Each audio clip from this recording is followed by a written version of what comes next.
How to reset your DOOGEE Blade 20 Turbo rugged phone. So you might want to do a full factory reset, or you might just be looking to reset the Bluetooth or the Wi-Fi, like wipe all of the Bluetooth history off of it, wipe all of the Wi-Fi history off of it. If it's connecting to things you don't want it to, and you're stuck trying to like do everything manually, we can just do a reset. Or you might want to wipe everything off of it, either for troubleshooting because it's not working properly, it's lagging or something like that, or you just want to get a fresh start because maybe you're getting this phone from somebody or you're selling it or anything like that. Anything where you want to get a fresh start and be able to start using this phone like new. It's really simple. All we're going to do is, here we go. I'm going to show you. And by the way, if you're interested in this phone, I'll put a link down below so that you can get the information on it. But anyways, all we're going to do is go to settings.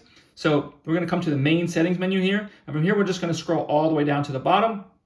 And we're going to find this system option. We're going to hit system.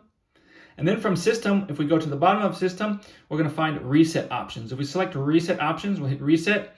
And then we have some different options here. So if we want to reset the Bluetooth and Wi-Fi, we're just going to go here and we're just going to click reset here. Once you confirm this, it won't be undone. It's going to wipe everything, forget everything that's been connected to Bluetooth and Wi-Fi. You'll have to re-enter it all again. And then if we want to just wipe everything and have it back to a brand new thing, we're just going to hit erase all data here.